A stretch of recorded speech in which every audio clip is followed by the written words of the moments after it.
See, I know Lauren London. Lauren London used to sing backgrounds for me back in the day. And she fell in love with my keyboard player. His name is Omar Edwards. Omar went on to play for Jay-Z after me, after leaving my band.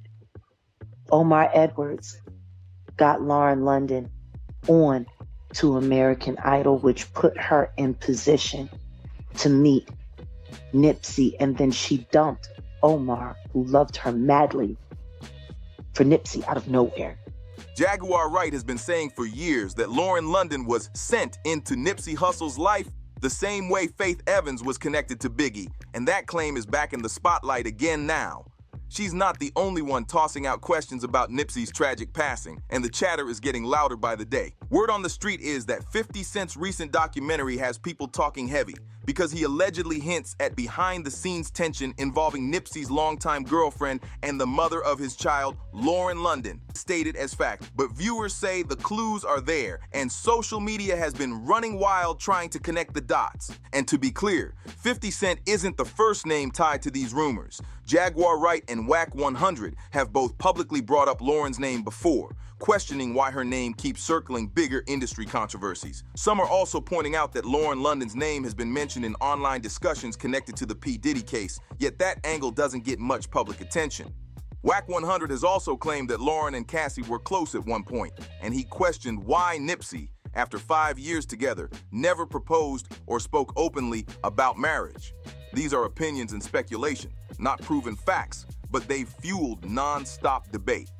Lauren herself has said in interviews that after Nipsey's passing, no other man could ever replace him, while critics continue to throw around unverified claims about her industry ties, keeping the controversy boiling non-stop. According to Whack 100, Cassie, who has openly admitted in the past to helping organize so-called freak-off parties for Diddy, allegedly brought Lauren London into that same circle. He claims Cassie wasn't just setting things up, but was also pulling in celebrities, models, and industry insiders to be around those events, which raised a lot of eyebrows. He finna let people know he was hitting Nip baby mama. You see it's coming out. Because, you know, Cassie and her was best friends. So when a playing like the way Diddy playing, this is real shit. My woman right there. My woman's right there. Everybody in the industry that we like. If I tell my woman... That I don't disagree with. Listen, Listen, you think if Diddy told Cassie, make that happen with Laura, it wasn't gonna happen? People online believe this follows the same playbook Diddy allegedly used with Young Miami, putting her in a position of influence and having her bring along friends and models to these private gatherings. Names like Saucy Santana have been mentioned in online discussions, and while none of this has been proven, the rumors alone have kept social media buzzing non-stop. And according to claims tied to Diddy's former producer Rodney Jones, also known as Lil Rod, this wasn't limited to just Miami or Los Angeles. He alleged there was frequent interstate travel, including trips to New York and other cities whenever Diddy wanted things handled a certain way. Rodney has been vocal about feeling mistreated, claiming he was owed money and subjected to behavior he described as inappropriate and deeply uncomfortable. Rodney also suggested that Young Miami's involvement with Diddy went far beyond a public relationship. Allegedly, she was willing to cross personal lines to stay in his favor and secure her financial position. He painted their connection as far more intense than Diddy's relationships with other women, and even claimed Young Miami had conflicts with others around Diddy without clear reasons, adding even more heat to an already messy situation. Meanwhile, Diddy made it very clear that Young Miami wasn't just someone he was seeing quietly on the low. He publicly showed her extra attention, which led many people to believe she held a special position compared to the other women around him. Young Miami, known for being street smart and strategic, was rumored to be loyal to Diddy in ways others weren't, allegedly helping manage behind-the-scenes situations tied to those infamous gatherings. According to online chatter, this allegedly included inviting people on Diddy's behalf, coordinating events, and going along with whatever strange requests were being made at the time. All of this remains unproven, but the rumors have painted a picture of someone deeply involved, not just romantically, but operationally too, which is why her name keeps coming up in these conversations. I can't say it. You got to. It say take a shower. If you like golden showers, I do. Golden showers, meaning when the guy pees on you, pee on you everywhere, you like it? It's fun. Yeah. Like, you know when you drunk and you just... And they just peeing all over your body. Using that same logic, some critics now speculate that Nipsey Hussle's longtime partner Lauren London may have also been connected to Diddy in private ways. Diddy's former assistant, Capricorn Clark, referenced Lauren's name during claims tied to a recent lawsuit, suggesting Lauren may have been present around certain situations, though not necessarily as an active participant. Sources say she was allegedly aware of what was happening in those spaces. Clark allegedly described scenarios where people were moving between rooms, following instructions, and maintaining a certain atmosphere. In one account, it's claimed she said, "Yes, Ms. London was there, Chef Jordan in the other room. He called Cassie over, asked her to walk there, hand me that, go back in the other room." Those words have been heavily debated online, especially regarding who knew what and when. This has led to intense discussion about whether Lauren knew Cassie was under pressure during her relationship with Diddy and chose to stay silent.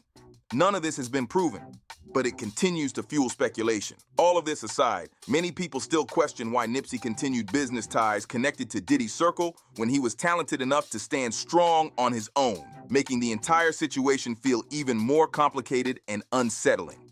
Diddy's former bodyguard, Gene Deal, had plenty to say, and his comments only poured more gas on the fire. He suggested that Diddy allegedly had Nipsey Hussle on a tight leash, the kind that limits moves and controls outcomes, and that idea has had people side-eyeing the whole situation ever since. You think it was a good idea for Nipsey to be cool with Diddy?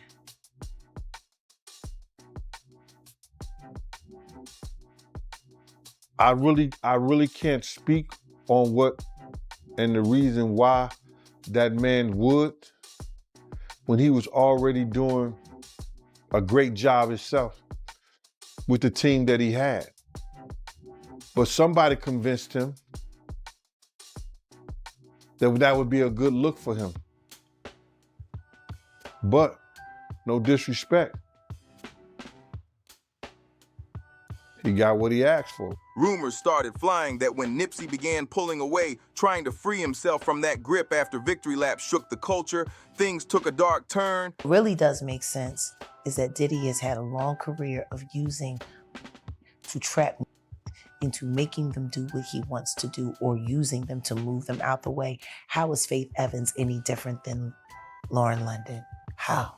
No difference at all. Struggling artists trying to make their way up, not getting the break that they needed. All of a sudden they stand next to the right guy and then now you know that guy is dead and they're okay for life. You know how many people in the business that happens to?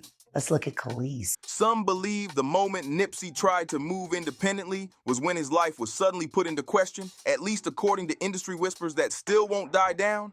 Of course, the official story says Eric Holder acted alone, claiming Nipsey labeled him a snitch, which led to the fatal shooting. For a long time, people also suspected Big U, someone Nipsey had tension with, of being involved in hiring Holder. On the day it happened, folks noticed Big U's whereabouts were unclear, his alibi kept shifting, and he avoided saying who he was with, which raised eyebrows everywhere. Adding more mystery, Nipsey had reportedly just refused to renew an old contract tied to Big U's label. Then came the funeral, where Big U didn't show up at all, not even out of respect. Things got even messier when he laughed off a "Justice for Nip" comment during a live video, sending the internet into full meltdown mode and turning speculation into loud accusations. Wait, what you waiting on though? You don't know what you waiting on though. What you waiting on? You got to tell me what you waiting on. Yeah, my mama broke you with a Justice for Nip.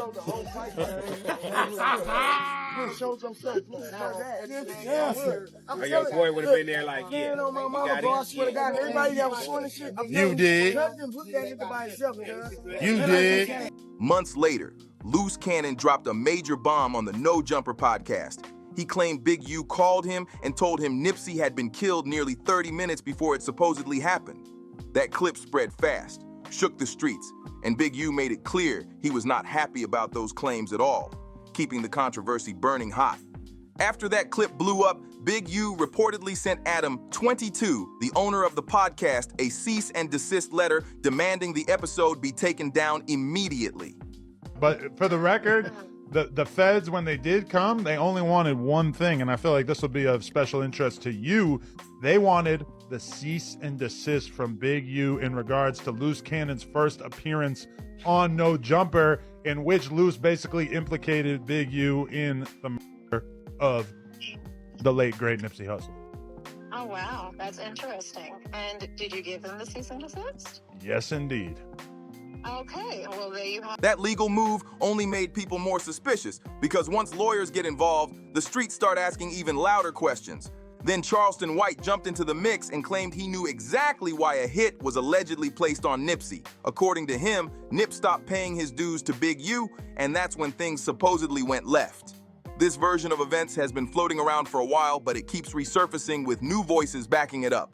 Now here's where it gets even messier. Recent chatter suggests it wasn't just Big U being blamed anymore. Some sources are now claiming Diddy may have also had involvement, and according to 50 Cent, Lauren London's alleged connection to Diddy is being questioned too. All of this remains unproven and speculative, but people are digging deeper every day, and the pressure for real answers keeps building fast. Now, the conversation has shifted even harder because people aren't just questioning who pulled the trigger anymore. They're questioning who benefited afterward. That's the part that's making a lot of folks uncomfortable, and it's why this story refuses to fade away. Industry insiders keep pointing out how Nipsey's legacy exploded after his passing, with money, ownership, and influence moving fast behind the scenes. Some are asking how certain people gained leverage, control, or freedom once Nipsey was no longer here, and those questions keep circling the same powerful names. What really keeps the rumors alive is how many voices from different corners are saying similar things without coordinating. From former associates to media figures, everyone seems to hint at pressure, power plays, and quiet deals that don't sit right. Nothing has been proven, and all of this remains allegations and speculation, but the streets are watching closely. Every new interview, every leaked comment, and every old clip getting resurfaced adds another layer to a story that already feels way deeper than what the public was originally told. Now attention is turning to the silence, because in situations like this, what isn't said can speak the loudest. People have noticed how certain industry figures went quiet fast, avoided interviews, or suddenly changed their tone whenever Nipsey's name came up, and that energy hasn't gone unnoticed. Some insiders claim there were closed-door conversations and damage control happening right after the tragedy, with phones ringing and stories getting tightened up. The idea that powerful people could shape the narrative has made fans question whether the full truth was ever meant to come out. At the same time, others argue that fear plays a big role, because going against heavyweight names in the industry can cost careers overnight. That's why many believe some witnesses chose silence over safety. Again, none of this is confirmed, but the pattern has people uneasy. The longer the quiet stretches on, the more it feels like there's still a missing piece the public hasn't been allowed to see yet. Meanwhile, the internet has been sounding off, and the reactions are loud and divided. One person commented, "Lauren isn't innocent. Did he put them together just to control him?" That question alone sent people spiraling because it hints at manipulation rather than coincidence. Another commenter added that Lauren transitioned from modeling into music videos, pointing out connections between industry circles. They also mentioned that Capricorn Clark knows Diddy. Lauren was friends with Cassie, and to them, none of that feels random. Then someone else went even further, flat out saying, no, Lauren was part of it. Her and Diddy were tight as thieves. Diddy used her to get to Nipsey. Those are strong opinions, not proven facts, but they show how heated this conversation has become. Now we want to hear from you. Do you think there could be any truth to the idea that Lauren may have had something going on behind the scenes with Diddy while Nipsey was still alive? Or do you believe these claims are reaching way too far? Drop your thoughts in the comments below. Make sure you like, subscribe, share this video, and stay locked in, because the next one is just as messy and you won't want to miss it.